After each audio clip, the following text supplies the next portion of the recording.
Ashama akkam jirtu daawwattoota keenyaa kun miidiyaa walabummaa Oromiyaati. Qophiin keenya kanarraa amma jalqaba. Qophii keenya kanarraatiin mata duree haala qabsoon Oromoo irra jirtu ka jedhu irratti marii kataasifnu ta'a.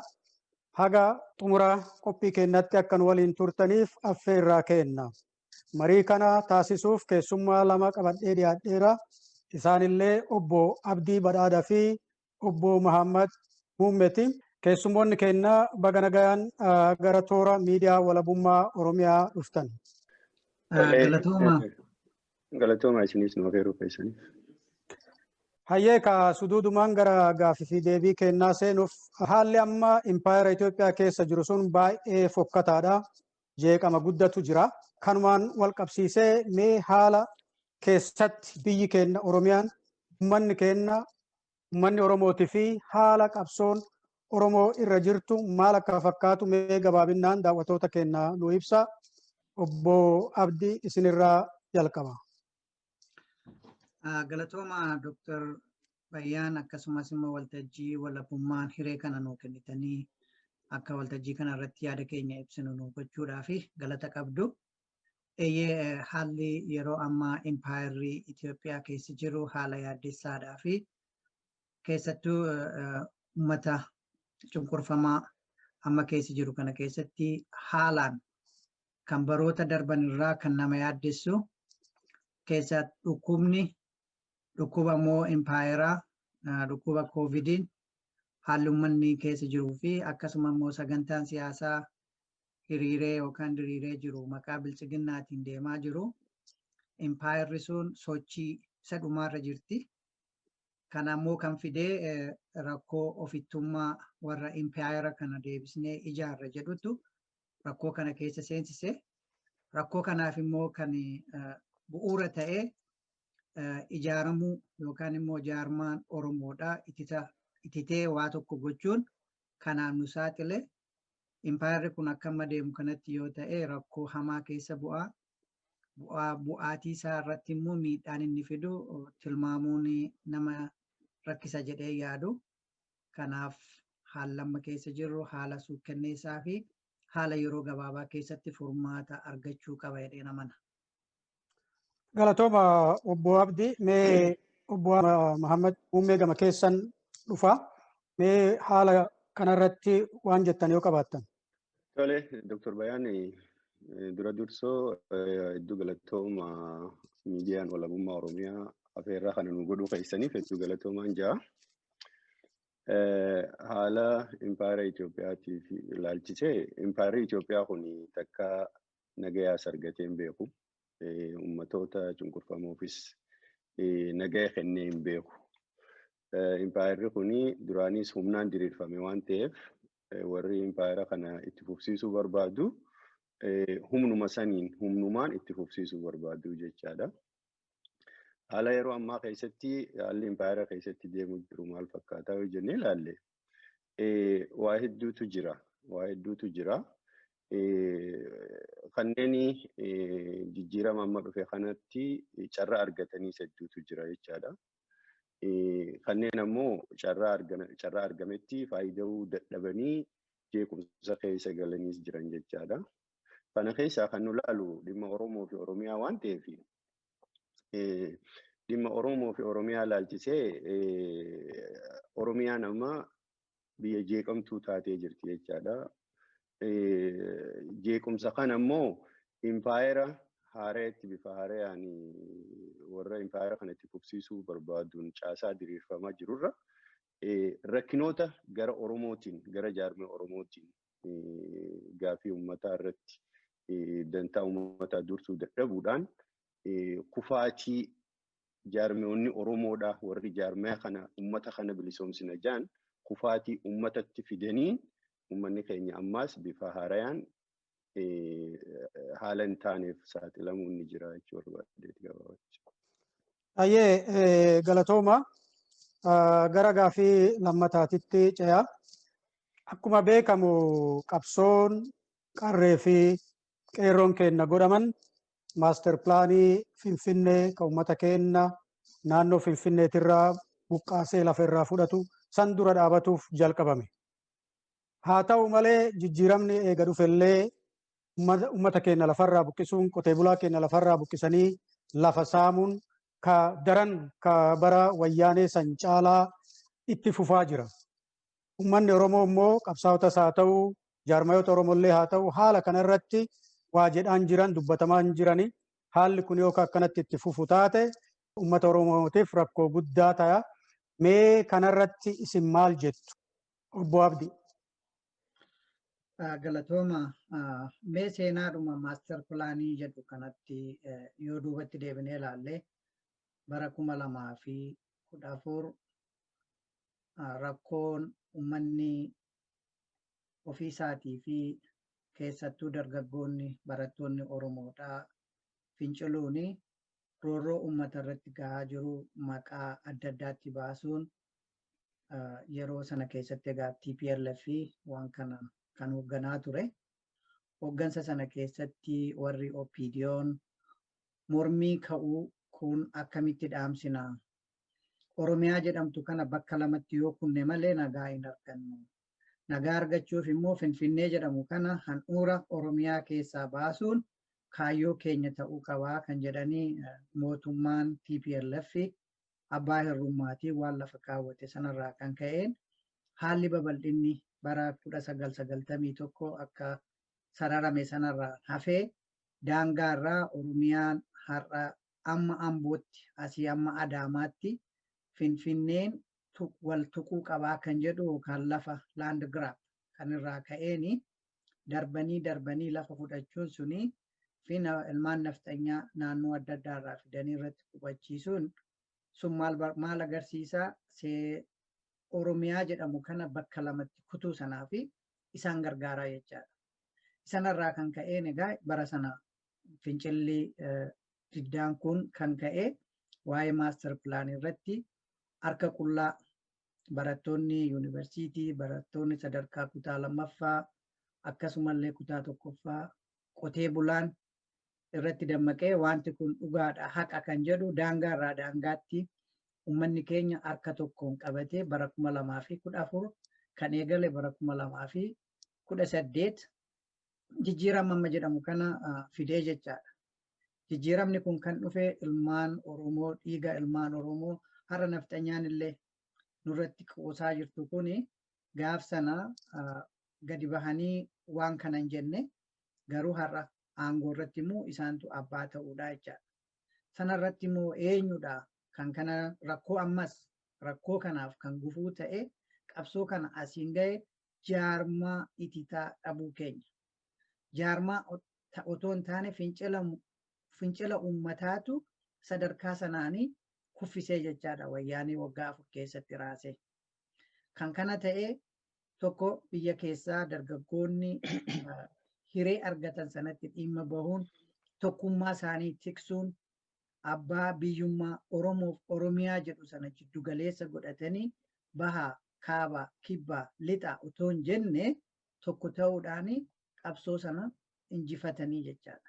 Gaafa 2018 injifatamu hunduu jaarmoleen Oromoo biyya ambaa jirus biyya keessa jirus karaa nagaa kan jedhuun biyya keessatti gale. Yeroo biyya keessatti galu silaa abshaala ta'ee qabsoo isaa sana roga adda addaatiin walitti dhufee mootummaa dadhabduu kana silaa walitti qabee ofii isaatii Oromoof Oromiyaa abbaa biyyaa godhuurra ofii isaatiifuu hafa walitti garagalee jechaadha. Isa kana hiree argatanii warri OPDO'n har'a biltsiginnaa jedhu kun humni jaarmaan Oromoo ititaa waan hin jirre Oromoof abbaa kan hin taane waan ta'eef Oromiyaan waltajjii lolaa godhuudhaan saamicha kana itti fufanii jechaadha. Saamichi kun daran kan inni ta'e maqaa jijjiiruudhaan kaleessas har'as Oromootu naannoo Finfinnee bulchaa kantiibaan Finfinneedhaa Oromoodha jechuudhaan lafa qotee bulaa isa isaan kaleessa mootummaa wayyaanee karoorfate sana caalaatti daraniyyuu kan waliin gahaa jiruu fi hojiirra oolchaa jiru mootummaan kun tokkoffaa impaayera sana biyya tokko gochuudhaa fi magaalaa kana babal'isuudha. Fakkeenyaaf naannaa Sabbataatti akka himamutti namoota gara 40,000tu biyyoota Gondariif Gojjamirraa yeroodhuma gabaabaa keessatti fidanii magaalota xixiqqaa naannaa Finfinnee jiran kanatti Finfinnee dabaluudha. Kun immoo kan ta'uuf danda'u mootummaan kun yoo alagaa as fidee namoota afaan Amaaraa kana dubbatan sagalee baay'isee humna dhiibaa olmaan qotee bulaa keenya waardiyyaadhaa fi hiree sana immoo warra dhaban lubbuu isaanii akka maatii meeqatarraa of lubbuu wareegama of kennaa jira jibbinsaa fi homaa gochuu dadhabuurraa.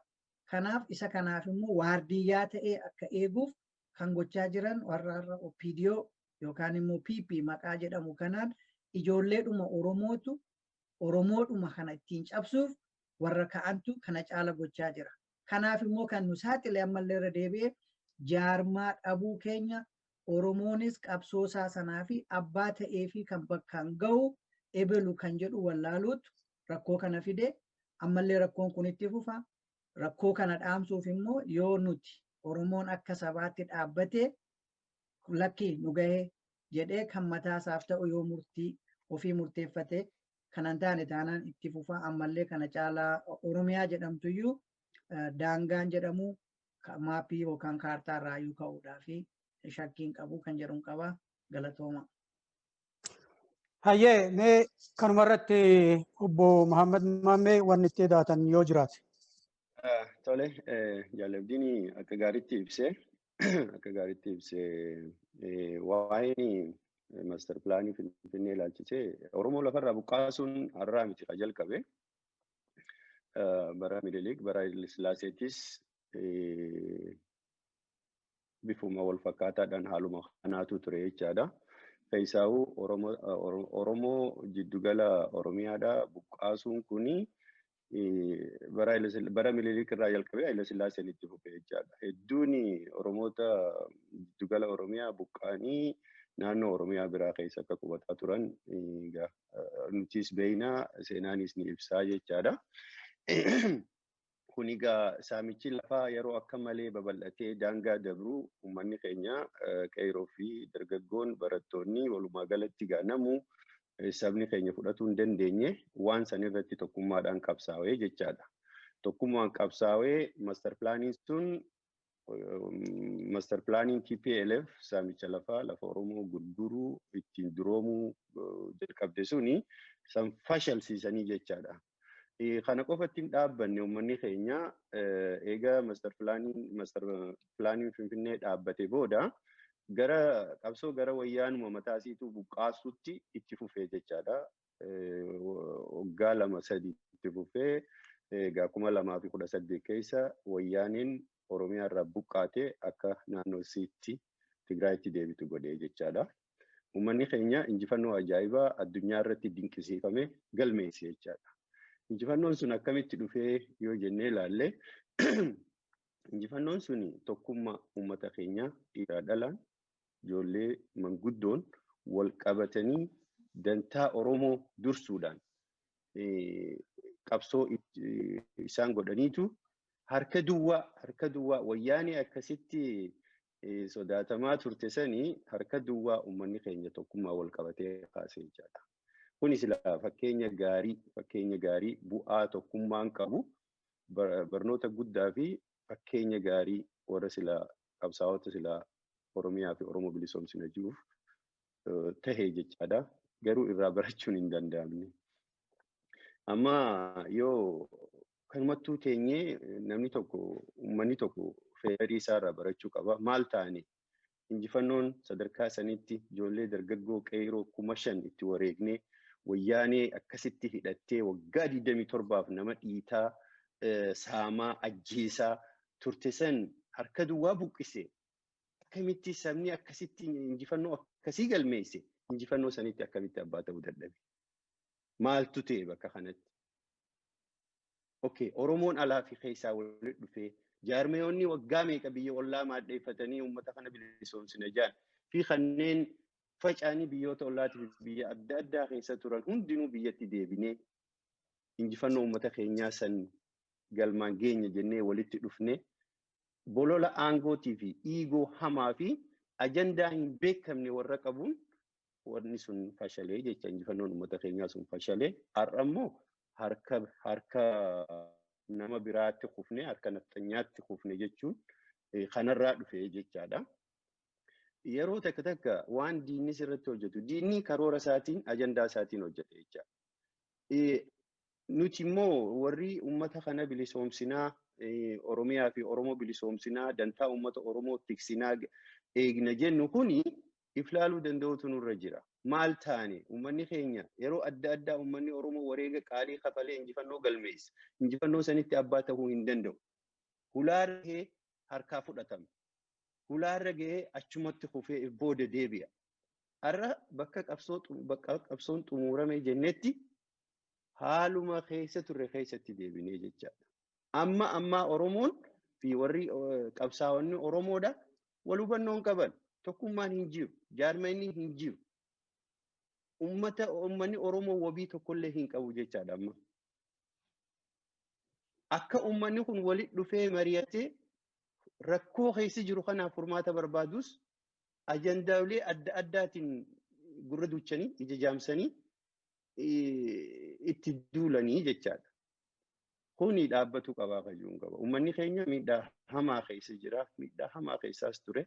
Qabsoos godhe wareegaas baasee injifatees injifannoo isaatti abbaa ta'uu hin dandeenye. Kuni egaa rakkoon biraa akka jirtu nu agarsiisa jechaadha. Kanaaf waltajjiin akka waltajjii walabummaa Oromiyaa kun uumamee waltajjiileen garaagaraa uumamee uummanni keenya walitti dhufee mari'atee maali rakkoon keenya? Why we always fail? Maaliif hoggu cufa qabsoo eega xumurarraan geenye kufnaa qayyuu kana wal gaafatee furmaata itti godhachuu qabaa qayyuun qaba. Dr. Baayaan Galatoo. Hayyee bareeda waa'ee rakkina jaarmayaa booda gara booda irratti kaasuu ni malla. Mee ammaaf mee haaluma Finfinnee kanarra haa turru. Akkuma isinuu kaaftan obbo Abdii naftanyoota qubattoota settler colonizers ammallee fidaniitiin gara Gondarirraa gara biraatirrallee fidaniitiin qubachiisaa jiranii naannoo Finfinneetitti ka jedhu tuuxanii jirtu. Kana kan godhaniif lafa Oromootirratti wayyabatanii maajooritii ta'anii lafa irraa fudhatuuf akka ta'e ifa galaadha. Kanumaan wal qabateetiin ammaayyuu Finfinnee keessatti baay'ina waan qabaniif yoo Oromoon waa'ee Finfinneen kenna jedheetiin kaasu qoosaa itti godhanii warra Oromoo Finfinnee keenya warra Walloo keenya jedhanii qoosaa itti godhaa jiru. Akkasumas immoo Finfinneen afaan isaan jedhan Addis Ababaan kophatti Addis Abeeti kan nama Addis Ababaa taa'uti warra Addis Abeeti kophatti zoonii nu haa ta'u kililii nu haa ta'u jedhaa jiran. Haalli kun yoo amma nama qubachiisuun kun itti deeme ammallee deebi'aati immoo akkanumatti karoora kanaan deemanii Oromiyaa kana babal'isanii bakka lamatti addaan yoo kutan qabsoo Oromootiif baay'ee rakkisaa ta'a. Haga kun ta'u eeguun gaarii hin ta'u. Kanaafuu akka kun hin taane maaltu godhamuu qaba? Daddaffiidhaan maaltu godhamuu qaba jettanii yaaddu obbo Abdii? Hedduu gaarii. Wanti godhamuu qabu keessaa tokko Oromoon taa'ee of gaafachuu qaba. Eessarra jirra? Maalirra jirra? Garamitti deemaa jirraa kan jedhu kana gaaffii sadan kan of gaafachuu qaba Oromoon akka sabaatti. Keessattuu immoo warri sagantaa adda addaa baafatanii yookaan siyaasaa gaggeessinu jedhan kuni maalirra jirraa isa jedhu kana eessarra jirra garamitti deemaa jirraa kan jedhu of gaafachuudha. Kun lamaan waliin taa'eetu sagantaan karoorri keessumattuu uummata kana abbaa biyyummaa isaa barbaadu yoo jaarmaa qabaatedha. Inni ammatti battalaan waan gochuu dandeenyu tokko akkuma duraan dubbatame waltajjiin walabummaa tokko qophaa'u. Sana booda maal akka barbaadnu gaaddisa sana jala teenye hireen uummata Oromoodha garamitti deemaa jira isa jedhu sana deebisuun nutti jira. Kan lammaffaa rakkoon keenya accountability fudhachuu itti gaafatama fudhachuu dhabuudha. Abbaa barbaadeetu waan barbaade gaafata, abbaa barbaadee boru waan barbaade ijaarrata. Inni kun atattamaan dhaabbachuu. Lammaffaa accountability fi responsibility fudhachuu danda'u. Yoo gareedhaan abbaan barbaade dhufee waa ijaaru kan na gaafatu hin qabu. Kanaaf uummata Oromoodhaa fi imaanaa kan galu tokko waltajjiin tokko dafee ijaarame Oromiyaan eessa jirti garamitti deemti keessattuu Finfinneen har'a handhuurri kun nu harkaa baanaan akkam ta'uu dandeenya inni kun ilmaan nafxanyaadhaa kan isaan karoorfatanii har'a nutti qoosaa jiranii keessattuu Finfinneen kan Finfinneeti akkuma afaan isaatiin jedhan sana kan goosisaa jiru dadhabbina keenya sanadhaa jechaadha. Nutu meeshaa ta'eefi jira warra kanaaf. Nutu karaa itti himaa jira. Nutu lafa Oromoo gurguraa jira. Oromoo taaneetu. Inni kun daddafee dhaabbatee qabsaa'onni dhugaan dhuguma Oromoof Oromiyaadhaa fi dhaabbannee waagoona seenaa fokkisaa kana ofirraa fuunee hin dabarsinu warri jennu dafnee gaaddisa tokko jalatti dhufne mari'achuu. Marii sanarraa immoo tarkaanfii yeroo gabaabaa, tarkaanfii yeroo dheeraa fudhachuu. Inni dura afaan tokkummaa uummata keenyaa tiksuu yoo dandeenye qofaadha jechaadha. Isa sanaafoo sirna abbaa gadaa jedhamu kana maqaadhumaan waamuu otoo hin taane sirna gaaddisa jala teenye rakkoo keenya furachuu yoo dandeenye. Yoo sana hin taane ammallee ilaalaa wanti deemaa jiru kun.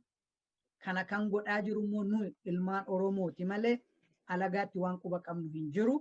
Kanaaf dafnee oollee otoo hin bulle walitti dhufne sagalee taane keessaas biyya alaattis afaan tokkoon dubbanne uummata keenya kana baraaruun yeroo isaatii ammadha. Boru miti har'arraa eegaluu qaba kan jedhuun itti amanaan. Galatooma. Ayyee obbo Abdii galatooma.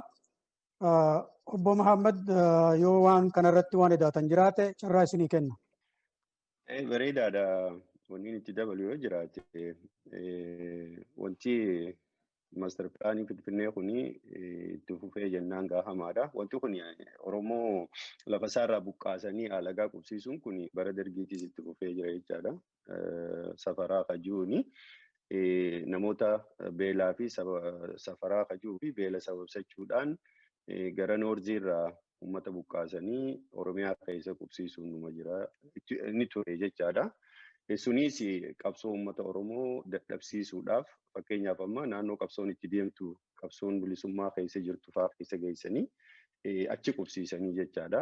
Yeroo achi qubsiisan kana waa hedduudhaaf dhimma itti ba'an. Tokko lafa Oromoo irraa alagaa qubsiisanii akka alagaan naannoo sanitti baay'attee Oromoon biyya akka hin qabaanne godhuudhaaf. Lama yeroo sanitti warra achi qubsiisan kana akka qabsaa'ota bilisummaa Oromoo basaasaniif bakka adda addaa akkasitti qubsiisanii dargiin itti dhimma bahaa ture jechaadha. Wayyaaneenis akkasuma gootee jechaadha. Kan nama dhibu immoo biyya Oromoo saamaa namuu amma Amaarinis naannoo mataasaa qaba, Tigraayis naannoo mataasii qabdi, Somaaleen akkasii kun hin tuqamu kan Oromootu saamamaa jechaadha. Maaliif kan Oromoo kun kan nama hundaa ta'e kan isaanii ol kaayatanii kan Oromoo kanarratti saamuu irratti alagaa qubsiisanii akka inni biyyan taane saban taane godhuudhaaf irratti hojjechuun kun yakka guddaadha jechaadha. Jenosaayidii saba kanarratti hojjechuudha jechaadha. Saba kana balleessuu jechaadha. Afaansaa akka inni biyyan qabaanne godhu jechaadha. Kun yakka guddaadha. Kun egaa hamma Oromoon waliigalee tokkummaadhaan jabaatee humna ta'ee dantaasaa dursee falmachuu hin dandeenyetti itti fufaa jechaadha. Kana kan dhaabuu dandeenyu immoo yoo tokkummaadhaan jaaramnee tokkoomnee humna taanee falmanne qofa karaa hundaan maaliif uummanni keenya biyyi isaa naashinaal intarestii isaati. Naashinaal intarestii isaa garaagarummaa tokko malee saantiffachuu qaba jechaadha. Gartee yeroo biyyi akkanatti saamamtu garaagarummaa siyaasaa dhiisanii waliigalteedhaan diina biyya dandamachiisu saba dandamachiisutu dursa jechaadha. Sammuu akkasitti yaaddus argachuudhaaf tattaafachuu qabna. Ifis jijjiiruu danda'uu qabna jechaadha. Warri nu malee jiru, warri karaa keenya malee jiru, warri yoo nuti aangoorra teenye malee qabsoon Oromoo milkaa'uu hin qabdu jedhee yaadu hundinuu biyyaa fi sabaa fi aangoo kamtu dursa jiru. Yoo sabni sun jiraate, yoo biyyi sun jiraatte aangoo sanuu qabaata waan ta'eef. Itti yaadanii dantaa sabaa dursanii akkaataa itti saba kanaa fi biyya Oromiyaa jaamtu dandamachiisan mala dhawachuun barbaachisaadha kajuun qaba. Hayyee galatooma. Obbo Muhammad isinuma bira tura. Reef waa'ee qabsoo qarree fi qeerroo kaaftanii xumura eegageettee waan arganne san dhabne ka jedhu kaaftanii turtanii mee achumatti deebi'a. Egaa jijjiiramni kun qabsoo uummata keenyatii fi keessattuu qabsoo qarree fi qeerroo keenyatiin dhufe ilmaan abbaa gadaattu biyya qabate ka jedhuun Oromotu biyya qabate jedhuun uummanni keenyallee ijoolleen teennanuu qabattee ilmaan abbaa gadaa qabattee gaafiin kennanuu deebi'a. Gaafiin akka reef kaafnee ka Finfinnee haa ta'u, ka afaanii haa ta'u, ka abbaa biyyummaa haa ta'u nuuf deebi'a ka jedhuun obsanii taa'anii jiru. Haa ta'u immoo wanni ta'e faallaa isaati. Ajjeecha, hidhaa fi waan akkanaattu ta'aatiin jira gaafiin Oromoo deebi'uu dhiisati. Kanatu itti fufaatiin jira. Mee eega kana hubate uummanni Oromoo ijoolleen isaa ijoolleen teennanuu qabatte ka jedhu kun gaafii isaanii gaafii abbaa biyyummaa deebisuu fi eegan dandeenye haga yoomii obsanii ta'an jettanii yaaddu. Maal godhuu qabu jettanii yaaddu? Deebisuun dogoggora ture akkasitti yaaduun haalummaan gaafa san dhalateewu uummanni keenya dhugaadhaa lolee qabsaa'ee injifate. Ilmaan abbaa gadaatu biyya nu qabatee maal kajuu suni dogoggora ture. Amma fakkeenyaaf yeroo amma warri jijjiirama kanatti dhufee mataa ta'e Ihaadiguma turan jecha. Ihaadig turanii Ihaadig keessaan baane ajandaa fi sagantaa siyaasaa Ihaadig hin jijjiirre jechaadha. Haa ta'u immoo warra duraan turerra eega sirni wayyaanee buqqee booda rakkina impaayirichaa karaa nagaa furraa namuu biyyatti deebi'ee uummata keessatti qabsaa'ee yaada qabuun akka mo'atuuf dimokiraasiif carraa banna kajuuni kana mootummaan kun ifaa fi ifatti labsee qabsaa'onninis uummanninis isa fudhachuudhaan haala jirus gara biyyaa deebi'uun ni ture jechaadha. Malee akka amma namni keenya dhaadhisaa ture ilmaan abbaa gadaa kajuu sun hin turre jecha. Ihaadig turan jirri paartii siyaasaa isaanii hin jijjiirre riifoormii godhan malee hin jijjiirre ajandaa isaaniitis hin jijjiirre ajandaa Itoophiyaattis hin jijjiirre. Nuti Oromoof dhaabbannee Oromiyaa bilisoomsina bakkitti jaan takka illee nu hin jirtu.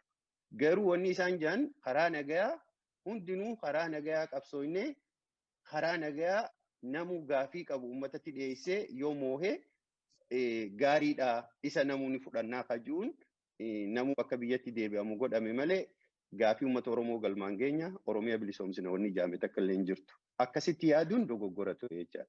Wanni silaa qabsaa'onni Oromootii fi uummanni Oromoo yeroo sanitti godhuun irra ture. Jarri kun eessa turanii?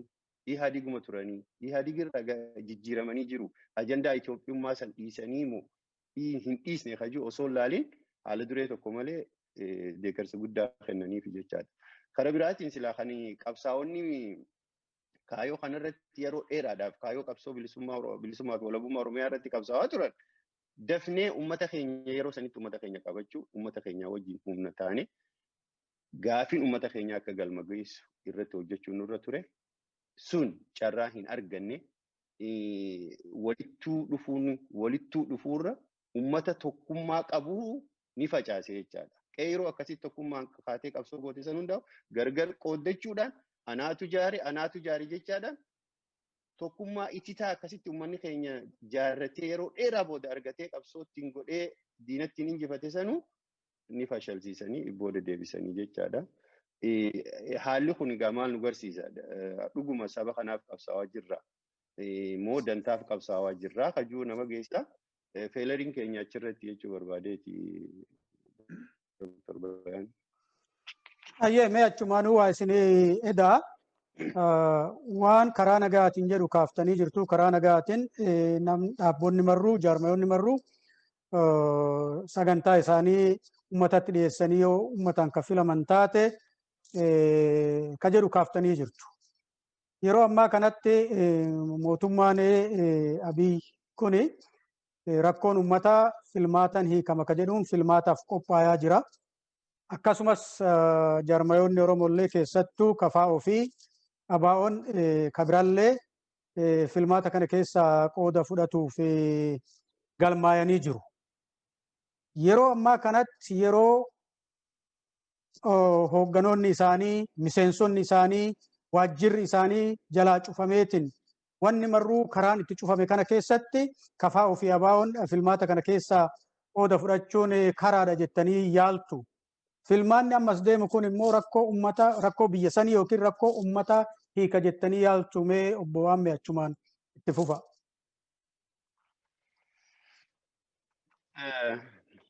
Tokko biyya tokko keessatti filmaanni dimokiraataan nagaa gaggeeffamuudhaaf biyyi nagaa qabaachuu qabdi.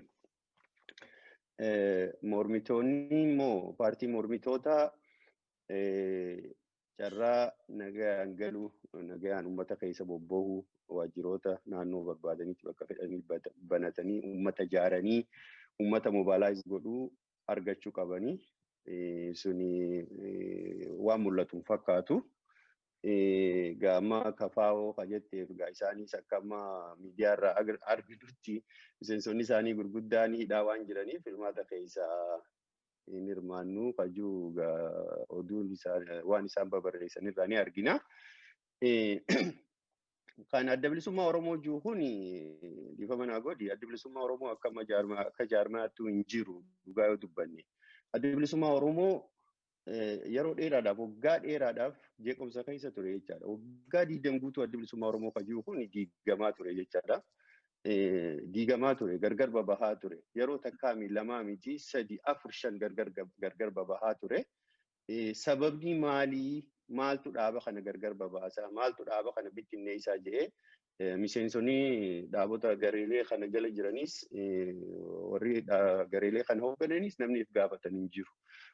Tokkummaan akka barbaachisu yaalii yeroo hedduu goone jechaadha. Maaliif osoo sirni wayyaanee kun raafamuusaa gaafa arginu qabsaa'onni Oromoo gara tokkummaatti dhufuu qaban kajuu yaalii hedduu goone yaaliin sun hundinuu ni fashale nu harkaa jechaadha.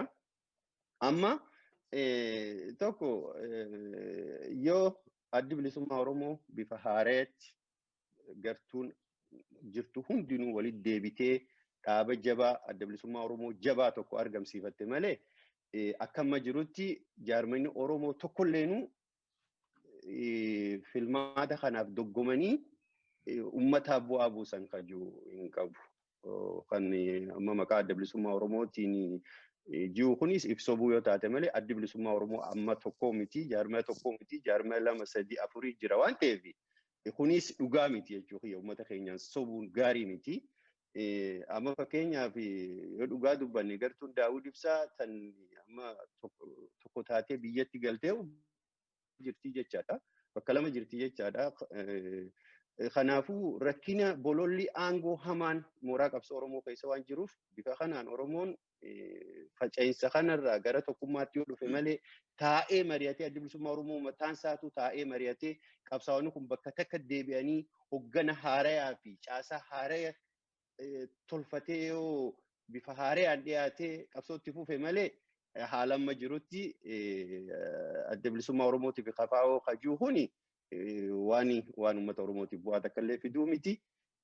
Wanti kun waan jiruyyuu miti caluma jennee yoo haasofne malee fakkeessuudhaaf yoo ta'e malee wanti akkasitti amma akka jaarmaa iccitaa tokkootti tokkummaa qabaatee maqaa kanaan uummata Oromoo bakka bu'uu danda'u kan mul'atu natti hin fakkaatu. Yommuu gara fuula duraatti carraan tokkummaa walitti dhufuu jaarmaa kana bakka takka deebisanii adda bilisummaa Oromoo durii san deebisuu kan argamu ta'e maybe xiqqoo carraan hirmaachuu ni jira ta'a. Sanaan alatti uummanni keenya amma wabii tokkollee hin qabu. Namni immoo paartii bilisiginnaa wajjin doggomee moohuudhaaf carraa qabu tokkollee hin jiru. Hayyee galatoome obbo Muhammad ammallee mee isinumatti deebi'a. Haasawa keessan keessatti KFO'n filmaata kana keessa qoodan fudhadhu ka jedhu wantu ixanna fakkaata. Hagaan beekutti dhiyootanallee tibba kanallee ibsa baasan keessatti wanni jedhamee haga naashinaal daayiloogiin godhamutti haga miseensonni keenya fi hooggannoonni keenya hidhaa baanitti filmaanni kun ta'uun sirrii nutti hin fakkaatu ka jedhu malee filmaata kana keessaa qoodan fudhannu ka jedhu waan jedhan natti hin fakkaatu. Filmaata faayidaa hin qabne kana keessaa fudhachuun maal faayidaa isaanii qaba? Keessaa baane jechuun sun irra wayyaa hin qabu.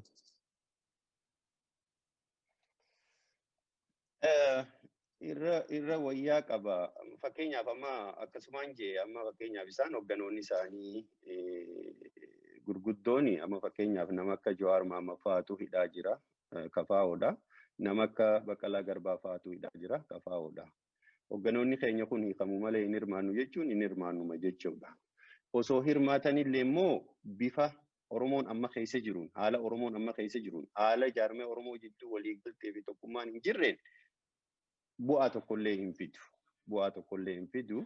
Maybe naannoo tokko tokkotti moohanii paarlamaa keessatti barcuma hanga tokko argachuu ni danda'a. San jechuun ammoo gaafii uummata Oromoo gaafii naashinaal koheeshinii uummata Oromoo deebisa jechuu miti. Kanaafuu Oromoonii fi jaarmanni Oromoodhaa yoo filmaata kana keessatti hirmaachuun bu'aa qabattee dura tokkoomuu fi uummata Oromoo mobaalaayizii godhuu fi tokkummaadhaan uummata Oromoo mobaalaayizii godhuu danda'utu isaan barbaachisaa kajuun qaba. Bifa amma jiruun seenuu baatanis bu'aan inni hedduu fidu waan jiru natti hin fakkaatu. Akka paartiitti immoo sagalee jechuma keessa ta'anii sagalee kennachuu falmachuu ni danda'u. Garuu bu'aan jijjiiramni bu'uura kan saba Oromootiif argamsiisuuf deeman tokkollee hin jiru. Ayyee galatooma obbo Abdii garuma keessanitti deebi'a. Gaafima filmaataa kanarratti mee isinis waan itti daatan yoo jiraate. Galatooma baay'ee tuttuqameera. Mee filmaataa durayyuu waa tokko kaasuu qabna. Filmaanni kun maaliif ta'a? Eenyu bu'aansaa? Eenyu abbaan filmaataa iyyuu? Maaliif filmaanni naa ta'uu kanan sii godhaa, kanan si jijjiiraa, hiree isaa ta'uu, karaa dinagdee isaa ta'uu, karaa barnootaa isaa ta'uu, uummata tokkoo fi waa tokko fidee dhufuu qaba jechaadha. Filmaan nama bilchiginnaa yookaan immoo PP'n jedhamu kun kan itti jiru biyya tokko, afaan tokko, alaabaa tokkollee kan jedhanidha jechaadha. Kuni maal agarsiisa ree? Uummataaf keessattuu uummata Oromoo qofaa otoo hin taane sabaaf sablammoota biyya sana keessa impaayera sana keessa jiranii impaayera dullacha waggaa 150 ol ture sana deebisee ilmaan nafxanyaan akka biyya waan hin qabneef hirees waan hin qabneef Oromiyaa jedhamu kanarratti biyya of godhanii jiraatanii seenaa fi aadaa uummata Oromoo kana balleessuudha kan filmaanni ta'u. Isa kanaaf immoo warra maqaan dhaaman kun akka kafaa'us haa ta'u akka abaa'us maqaa har'a jedhamu kuni abaa'oon tokkoffaa fireenchaayisii ta'eera. Yoo dhugaa dubbanne ta'e abbaan abbuma fudhatee deemetu abaa'oodha. Abaa'oo kan isa taasisu sila kaayyoo isaatii fi imaammata sagantaa inni manaa ba'ee fi jechuudha. Sagantaa sana keessatti akkuma kanaan duraan tuqame karaa siyaasaatiinis mo'achuu kan jedhu sagantaa isaa keessa jira eeyyee dhugaadha. Garuu kan isa sana dhugoomsuu danda'u maali? Waan ummatichaaf har'a abaa'oon akka abaa'ootti ummataaf hojjetaa jiramu maqaa abaa'ootiin ummata irratti hojjetamaa jiraadha. Har'a ummanni keenya keessattuu lixa Oromiyaa bahee yeroo maqaa kanaan galuu dadhabu keessatti warra har'amuu abaa'oo jedhu keessa Finfinnee keessa nagaan jiraataa jechaadha. Gaaffii akkasii dura deebisuu. Inni gariin immoo maqaa abaa'ootiin mana hidhaa keessa 60,000 ciisee jira har'a. Mirga wabii hin qabu. Mirga tokko hin qabu. Abbaa barbaadeet ajjeesee ayyallaa irratti gataa jira. Kaleessa har'a waan argaa jirrudha. Maqaa abaa'ootiin har'a duulli deemaa jiru maqaa abaa'oo shanee, Oneeg shanee kan jedhamuuni uummata Oromoo duguuggaarra jira. Yeroo akkas keessa jiru dhaabni Oromoo an Oromoodha jedhu dhugaadhaaf filmaata kanaafuu seenuun mataansaa. Kanayyuu yaaduun. Kanaafi kuni isaan mataan isaaniiyyuu jeenoosaayid uummata Oromoo balleessuudhaafi yoo dhuguma filmaata kana keessa seenanii jijjiirama ofii isaaniitiin keessa hin jirre, jijjiirama ofii isaaniitiin sagantaa hin baasne, alagaan baasee fi isaaniif kennu keessatti galuun tokko Oromoo cabsuudha. Lammaffaa salphina uummata Oromoo guddaa kanaaf. Kanaaf warri ayyaalaallattoonni har'a ofii isaaniitii fi dhimma mataa ofii yookaan dantaa mataa ofii guuttachuudhaa fi maqaa jaarmaadhaan galanii uummata Oromoo kijibu, sobu yookaan gowwoomsuu yoo ta'e malee bu'aa tokko hin qabu. Fakkeenyaaf har'a miidiyaan isaanii miidiyaan warra nafxanyaadha. Gara 100 ol kan ta'u kan inni olola oofu uummata Oromoo irratti. Miidiyaa tokkittiin qabu Oromoo biyya keessaa har'a. Kan bahee mee filmaata kanaafillee kana siif ta'a. Kanan sii godha jedhu warrumta irra kafaa'os haa ta'u maqaa baa'ootiin jedhu kun mee eessa dhaabbatee Oromootti hima. Miidiyaa tokkittii walaba ta'e hin qabu. Ofii isaatii yoo har'a mee warri Finfinneedhuma jiru warri kafaa'os warri immoo abaa'oodha jedhee galmaa'e kuni ofii mana hidhaa jira. Namni mana hidhaa jiru uummataaf akkamitti mirga wabii ta'uu danda'a. Kana Oromoon of gaafachuu qabaa jedhee amana. Kanaaf isa duraa tokko Oromoon akka Oromootti walitti dhufne rakkoo keenya furachuu. Waa'een filmaata amma ta'uuf deemu kun uummata Oromoo hin ilaalu. Uummanni Oromoo qisaasa isaas, qabeenya isaas, dinagdee isaas, yeroo isaas itti balleessuu dhiise haala amma jiru kana keessatti atattamaan dhufee yoo dhuguma jaarmaan kun uummataaf wabii taana jedhan rakkoo fi olaantummaa kan isaanii sana lafa kaa'anii olaantummaa uummataa sana yoo fudhanne qofaadha. Kanaan alatti impaayirri waggaa 5 as nutti deemu kun kan waggaa 50 buqqisuuf ta'uuf hin deemu.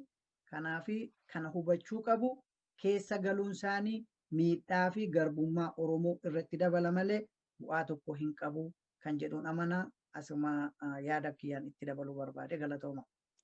Ayyee galatooma obbo Abdii. Filmaanni kun uummata Oromootii fi Oromoo hin laallatu jettanii jirtu. Kanaafuu uummanni Oromoo bal'aan guyyaa filmaataa san filmaata kana keessa filachuu dhiisuu hin danda'u. Mirga hin qabu. Yoo akkas godhe immoo qabsoo kennatiif uummata kennalleef gaariin ta'u. Maaliif yoo bahee ka filatu taate mootummaan suni uummanni nu file jedheetiin uf dhugaa'omsuuf deema. Akka mootummaa san hin dhugaa'omsineef uummanni Oromoo irraa hafuu hin danda'u filmaata kanarra. Uummanni Oromoo yeroo ammaatti sa'aa ibidda dhaleedha. Maaliif amma files filuu baates warruma PP yookaan bilchiginnaa jedhantudha kan aangoo kana fudhattu. Maaliif har'a kun yoo ilaaltan kaampeenii biyya keessatti deemaa jiru PP filaa PPdha maaloo kan jedhu warri badhaadhina yookaan warra OPDO badhaadhina jedhanii olii gaddeeman kuni isa kanadha.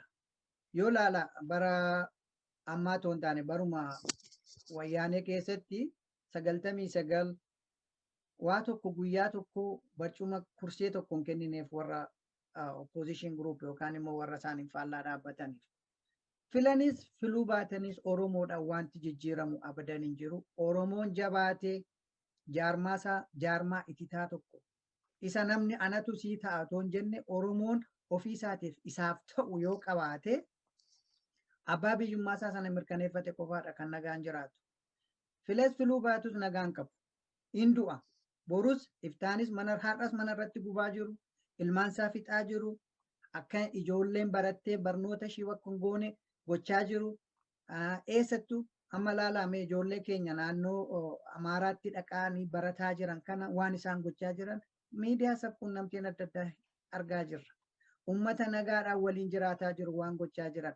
Kanaaf filmaanni isaanii sun ta'es ta'uu baates isaanuma mu'a kan moosi isaanii Oromoon filee filuu baates kanaaf kan isa baasu tokkummaa isaatiin jabaatee abbaa biyyummaa isaa mirkaneeffachuun ala waa tokko kan isa baasu jira jedhee hin amanu ammattis warri OPDO immoo har'a duubatti deebi'anii maal dhiiga harka isaanii jira. Dhiiga harkatti baataa warra gumaati nuti warra kana wajjin maaliif uummata keenya kan fixaa jiru. Warra dhallee maqaa jaarmaa adda addaatillee baafatee uummata kana fixaa jiru warra gumaati.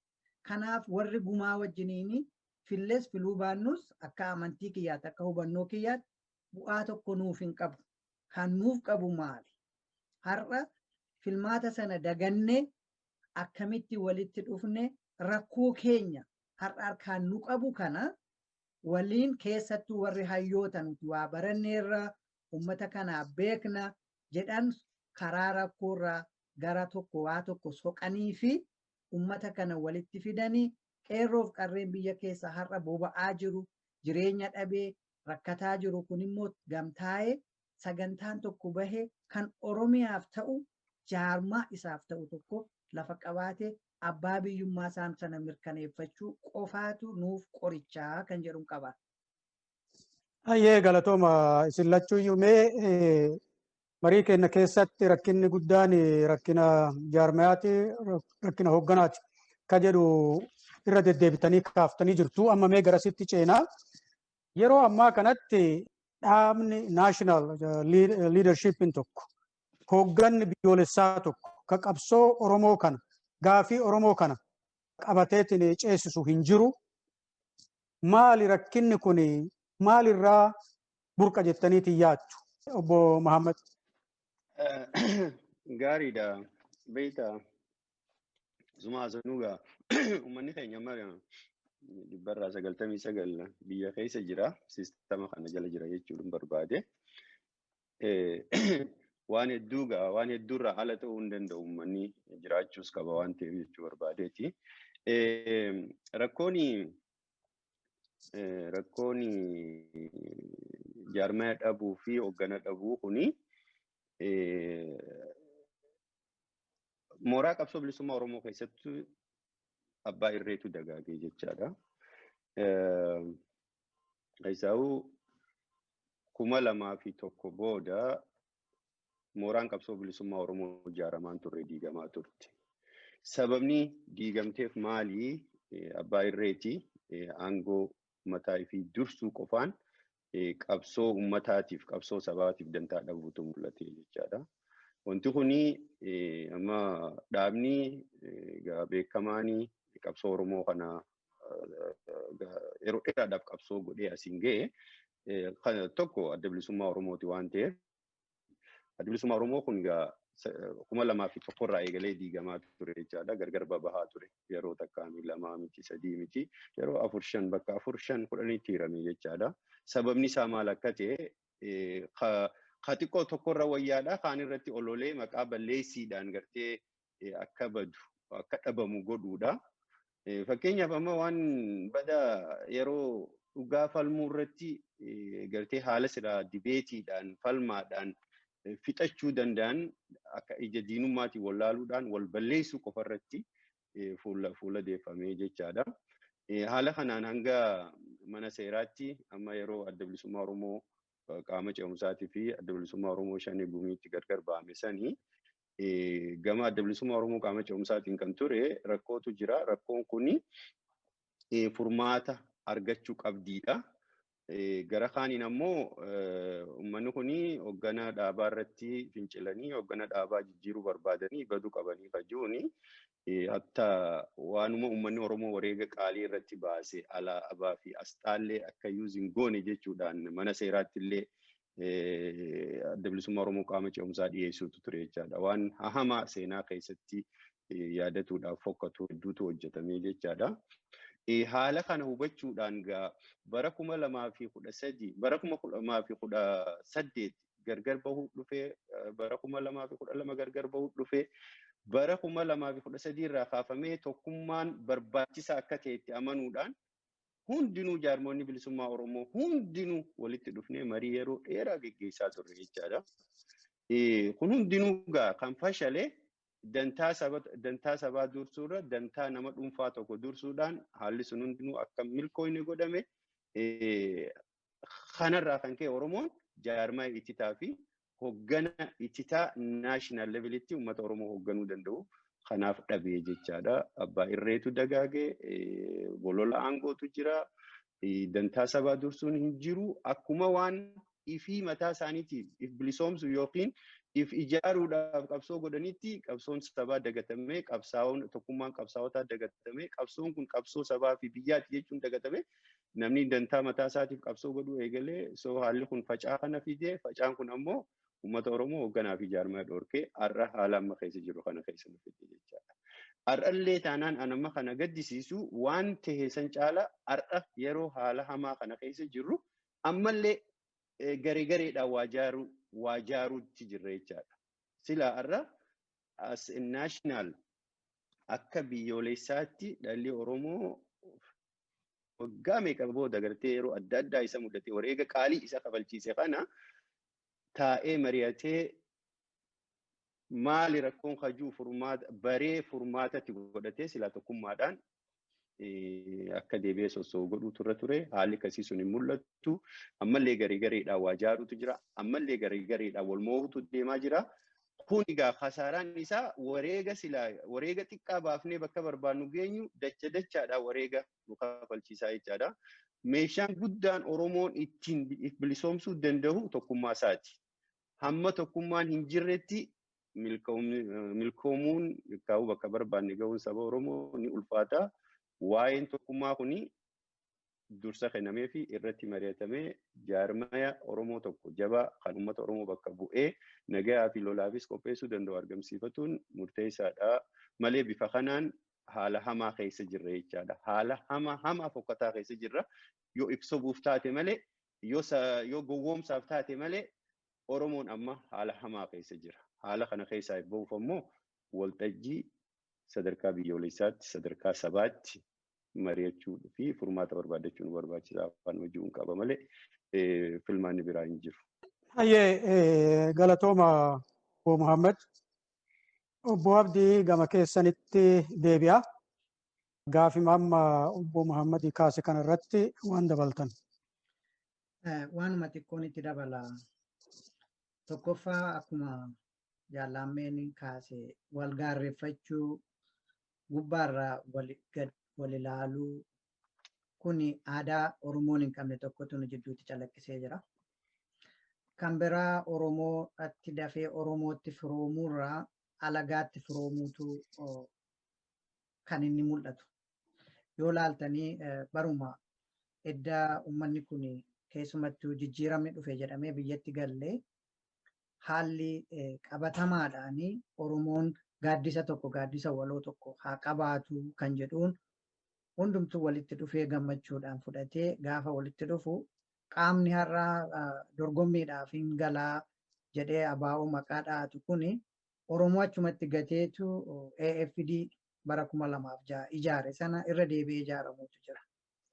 Maaliifi kun imaanaa uummataa sana dagachuu dantaa mataa ofiitiif of qopheessuu kan uummanni hin feene sanarratti ofiif impaayera jigsina jennee impaayera ta'uudha jechaadha. Kanarraa kan bilisa nu baasu maali? Tokko Oromoon akka sabaatti akka gareetti miti akka gareetti yaalleerraa amantiidhaan yaallee naannoodhaan yaallee kutaadhaan yaallee bakka tokko gahuu hin dandeenyu. Ammallee yoo laaltanii mootummaan kun meeshaa guddaa godhatee kan inni itti dhimma bahaa jiru warra amantii fi naannoodhaan itti dhimma bahaa jira. Akka gaariitti kana hubachuu qaba Oromoon. Maaliif nu namoota dantaa xixiqqoodhaan barbaadan kana keessaa fudhateetu mataadhaa boru suni nama qaba namni lama namni sadii isa jala yaa'a. Jaarmaa akkasiitti biyya keessattis alattis yoo laallu ta'e gareen tokko garee tokko mo'achuudhaaf walirratti duulaa jirra malee mee rakkinni keenya maali? Har'a qaroo keenya yeroo nama boru biyyaaf ta'u yeroo ajjeesaa jiran kana keessatti tokkummaa kan nu dhoowwe maali yoo jennu warra waa beekna jedhanidha dhiifama naa godhaate. Warra har'a sabichaa fi nutu beeka jedhantu har'a akka sabichi ijjisaa hin banamne kan gochaa jiru warra sii beekna jedhan kanadha. Dhaabbachanii silaalaalanii fedhiin uummataa maali? Uummanni kun maal barbaada? Kaleessa kan qabsaa'aa ture otoo hooggana tokkoon qabaatiin waggaa 3 fincila godhee qeerroof qarreen kan itti dhumaa ture waa tokko arguudhaafidha. Sun hunduu kan dillitti dhume jechaadha. Isa kanaaf rakkoon guddaan warra jaarmaadhaa jedhee har'a hooggana nuti hooggana jedhutu rakkoo nutti ta'ee jira. Impaayera ta'anii jiru mataan isaanii. Sirnaan baabulla jechuun waggaa 20 anuma ammallee anumatu abbaadha. Inni jedhu kun yoo nurraan dhaabbanne namni immoo nama jala deemuu gaafa dhaabnedha.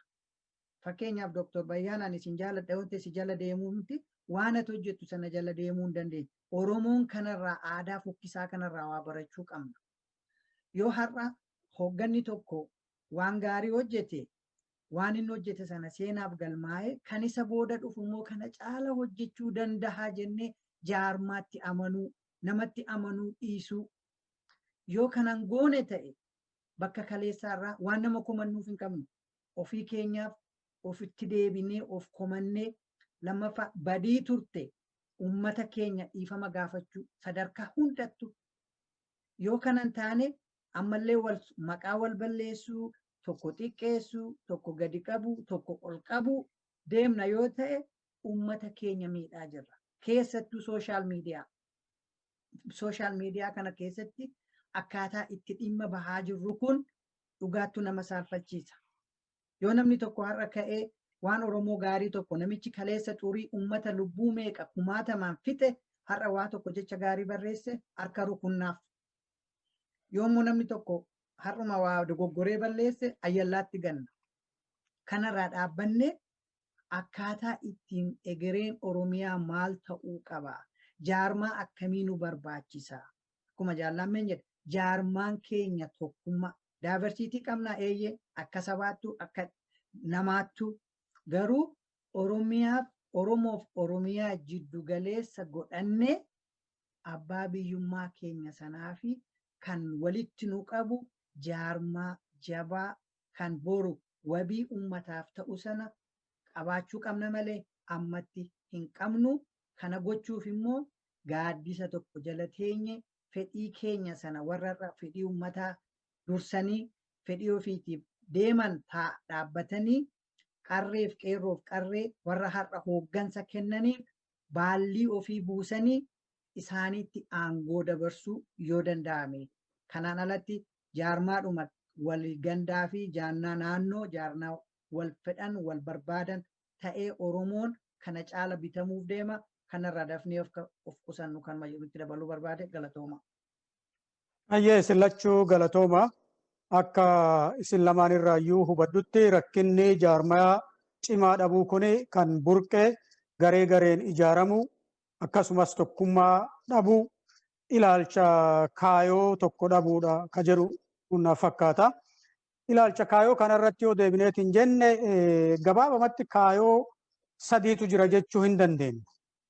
Fakkeenyaaf kaayoon PP'n Oromoo ka Dr. Abiy fa'aan hoogganamu Itoophiyaa tana ijaarraa, Itoophiyaa takkitti ijaarra ka jedhu kaayoo saniin deeman. Kan irraa hafan immoo kafaa'oo yoo fudhanneetiin jenne kaayoo federaalizimii sabdaneessaa, federaalizimii fi dimokiraasii dhugaa biyya sanitti ijaarree Itoophiyaa bifa haaraan Itoophiyaa haaraa ijaaramna ka jedhu qaba. Ka birallee jaarmoonni birallee haga isinuu waltajjii walabummaa Oromiyaa dabalatee kaayoon ta'uu qabu kaayoo walabummaati Oromiyaan kolonii jala jirti kolonii jalaa ba'uu qabdi ka jedhu kana sadiin jechuu hin dandeenna. Kaayoon kun ummata addaan qooda. Gareen sunis gareen PP'llee ummata Oromoo haga tokko of jalatti hiriirsa. KFO'lleen haga tokko of jalatti hiriirsa. Ka walabummaa jedhullee ummata Oromoo haga tokko bakka tokkotti hiriirsa. Haalli kun immoo qoqqoodamina ummata Oromoo gidduutti fidaa tokkummaa dhabamsiisa. Haala afaan tokkoon dubbachuu, kaayoo tokkoon dubbachuu dhabuu kana akkamitti bira dabarra? Isinuu asiin dura tuttuutanii jirtu sanuma jabeessuuf mee akkamitti bira taruu dandeenya haala akkanaa kana? Haala faffaca'aa kaayoo kana obbo Amme.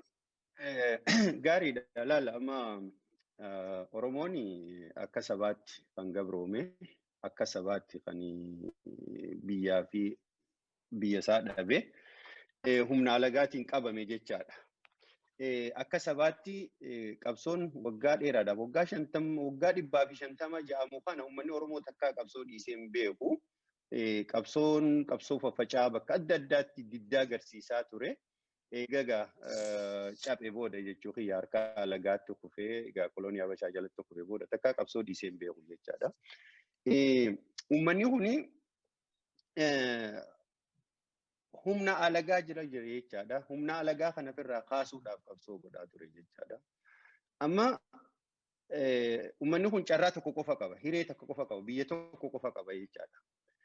Amma yaadni sadii Oromoo keessatti ka federaalizimii juus Oromoo, ka walabummaa juus Oromoo, ka biyya takkitti maal takkitti juus Oromoo dhumatee amma argamaa jira jechaadha. Nama hanganni Oromoodhaaf hin jirutti Oromummaa namarraa mulquu waan hin dandeenyeef.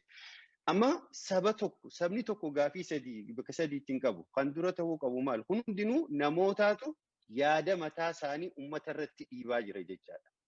Kan ta'uu qabu maal? Uummanni gabroomee, uummanni kolonii jala jiru dura maal ta'uu qaba? If bilisoomsuu qaba. Walaba ta'uu qaba. Eega walaba ta'ee booda bifa siyaasaa uummatoota naannoo isaatii wajjin yookiin biyyoota naannoo isaa jiran wajjin itti jiraatu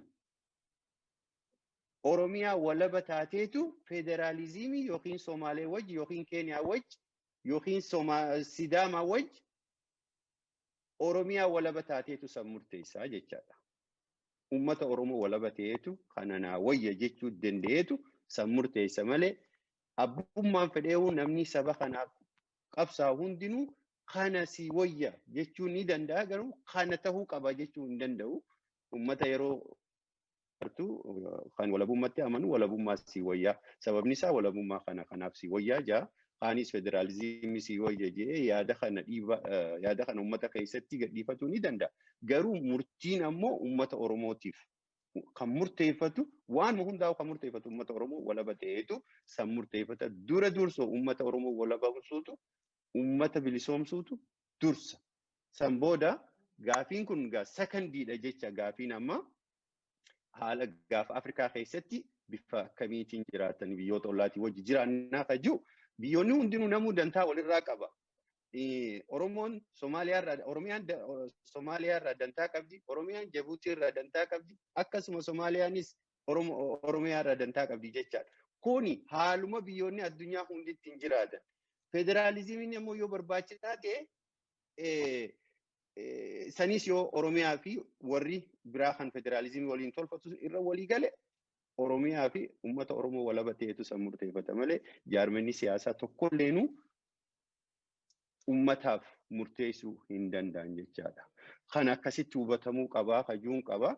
Amma fakkeenyaaf gaafii uummata Oromoo kana fakkeenyaaf amma waan ajaa'ibaa hiikaa adda addaa kennaniif qabsoo Oromoo kanaaf. Amma yoo fagaatte magaalota addunyaa hedduu yoo ilaalte fakkeenyaaf magaalaa Naayiroobii yoo fudhanne uummata Hindii hedduutu keessa qubata. Hindiin amma biizinasaas maalis gaggeessitu Hindiidha jechaadha. Garuu Naayiroobiin Indiyaa miti. Fakkeenyaaf amma magaalaa Finfinnee waan alagaan biraa keessa qubattuuf, waan alagaan biraa naggada keessatti gaggeeffattuuf magaalaan Finfinnee Oromiyaa ala goona jechuun if gowwoomsuudha. Waan akkasii hin jiru magaalota addunyaa hunda namni alagaa keessa jiraata biizines seenterii waan ta'eef abbaan fedhe intarnaashinaali biizinasa keessatti gaggeeffatu abbaan fedhe keessa jiraachuu danda'a. Garuu sababa namni alagaa biraa biyya san keessa jiruuf biyya san naannoo san qaama sirraa murra kajuu oguu cufa dogoggora wanni akkasiitis hin jiru addunyaarra. Kanaan jechuu barbaada Dr. Bayangaa yoon wajeete. Ayyee galatoome obbo Muhammad. Obbo Abdii waan itti dabaltan yoo jiraate. Mee ani waan sadii lafa keessan kana keessatti tokkoffaa kaayyoo Itoophiyaa, kaayyoo federaalizimii fi abbaa biyyummaa yookaan immoo walabummaa jedhu kuni mee federaalizimichaan fudhadhaan duraan dursee. Har'a federaalizimiif lollaa yoo jennu ta'e warri kan qaamni kanaaf nan lola jedhu yoo jiraate federaalizimichi jira gaaffiin kanatu dursuu qabaa jechaadha. Maaliif akka amma seera Itoophiyaan lafa kaawwattetti warri kaayyoo tokkittii qofaa qaba Itoophiyaan. Kaayyoo badhaadhinaa yookaan bilchiginnaa jedhu sana qofaadha. Kaayyoon bilchiginnaa sun immoo seera isaanii amma kan ga'ettis akkana ofii kiyyaa waan hin beekne garuu wanti isaan lafa kaawwatanii imaammatatti hin deemanii biyya tokko afaan tokkodha. Federaalizimiin sun eessa jiraadha? Federaalizimii yoo jennu akkuma armaan dura tuqame obbo Jaallambeen tuqe federaalizimii kana keessatti mirgi sabaa, aadaansaa, afaansaa, eenyummaansaa, dinagdeensaa, naannoonsaa suni eegameetu federaalizimiidhaan waliin buluutu jiraata. Filmaata amma deemu kana keessa filmaanni akkasii hin jiru. Kanaaf yoo gowwoomsaniituma ittumaan gaaf tokko dhaabni keenya hin jiraa isa jedhu sana yoo ta'e malee federaalizimiin wayyaanee waggaa 27 ittiin gowwoomsaa biyya turte har'a kaasanii sun ka'eera. Hiree murteeffannaa inni jedhus keewwata 39 lafa bara chaartarii 91 lafa kaa'ame sunis innumti kaayyoonumti guddaan iyyuu har'a bilchiginnaan ka'ee fi isa sana balleessuudha. Impaayera sana keessatti hiree murteeffannaa ilma namaadhaa akka hin argamne akka hin ijoomne kan godhu isa kanaafidha kan isaan lafa kaawwatanii jechuudha. Kun lamaan wal dhiita. Edda wal dhiitanii akka Oromoodhaaf kana sii ta'aa yoo jennu waan hin jirre sii ta'aa jechaa ni jirra jechaadha. Kan isaaf ta'u akkuma tuqame tokkoffaa isaanuma kanayyuu biyyicha keessatti jiraachuudhaaf walaboomuu qaba. Gaafa sana kan isaaf ta'u abbaa barbaadu biyya kophaasaa jiraachuu mirga isaati. Barbaadu abbaa barbaade wajjin jiraachuu mirga isaati. Isa kanaaf federaalizimichi hin jira isa jedhu sana warri hin jira jedhan immoo mee gadi bahanii haa himan. Maaltu jira? Yoo jiraate maal fakkaata? Maal godhuuf deema? Ummata kanaaf dantaa ummata kanaa tiksuu danda'a. Isa kana ilaaluu qaba. Oromoonis immoo federaalizim biyya ambaa kana keessatti keessumaa warri waa beeknaa nutu akkas jedhaa federaalizimiin jira sabaaf saboota waliin dhufnee hojjenna kun hin jiru. Har'a impaayerri qawwee jalaan bitamtee jira. Qawweedhaan bitaa jira. Impaayera qawweedhaan bitamaa jiru kana federaalizimii sii goonaa yoo jennu abadan of gowwoomsaa Oromoon kanarratti too yeroo isaa balleessuu baate kan jedhu itti dabaluu barbaade galatooma. Hayyee isin lachuu galatooma marii keenya goolabuuf waan hagammaa hin kaasin yoo jiraate dhaamsa uummata Oromootiif dabarsitan dhaamsa dabarfattan yoo jiraate daqiiqaa 2 isinii kennaa. Obbo Muhammad isinirraa jalqabaa. Laali wanti barbaachisaanii ani kanii nama warra Oromoo warra baratees warra qabsaa'otaas wanni gaafadhu. Maaliif hangarraan tanaa rakkoo Oromoo jidduu jirtu kana rakkoo jaarmoota Oromoo jidduu jirtu kana itti bu'uu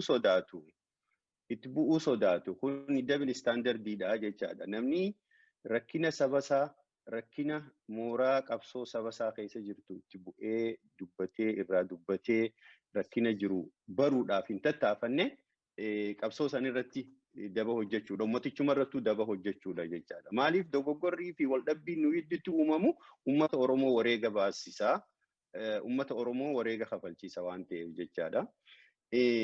Kanneen amma Oromoo osoo rakkina Oromoo jidduu jiru furanii saba Oromoo tokkoomsanii gar tokkotti luucceessine gara alagaa fiigan kunis ajandaan isaanii maal akka ta'e ifaadha jechaadha. Maaliif namni saba isaa ijaaree saba isaa gurmeessee saba isaa tokkoomsee eega saba isaa walii galchi booda dhimmi alagaa wajjii sekondiidha cufa. Kan firstii ta'uu dhimma saba keetiiti jechaadha. Yeroo hedduu osoo rakkoo Oromoo furree osoo Oromoo walitti hin finne osoo Oromoo marii ajjiifne gara alagaa fiigutu jira. Suni ajanduma alagaa qaba jechuun namoonni waan akkasii hojjetan. Kana hundarraa amma gaa feelerii hamaa keessa jirra, rakkina hamaa keessa gallee jirra. Rakkoo kana immoo kaa'if muudee ka keessaasiif galchee numa ta'uu hubanne haala kana keessa akkamitti baana. Kajuu marii bal'aa geggeessuutu nurra jira jechaadha. Wanti qawwee caalaa meeshaan guddaan ittiin gaafii uummata keenyaa galmaan ga'uu dandeenyu tokkummaa uummata keenyaa waan ta'eef tokkummaa irratti investii godhuu qabnaa kajuun qaba. Amma warri bifa adda addaatiin ijaarame kuni kaan gariin amma PhD doctors jedhee warri kophattiif ijaaru fa'aatu jira. kilaasii istirlii keessa hin jirru amma yeroo abaluu barataadha abaluu digirii kasii qabaa abaluu qotee bulaadha waliin jennu keessa hin jirru amma naashinaal imerjensii keessa jirra akka nutti mul'atutti.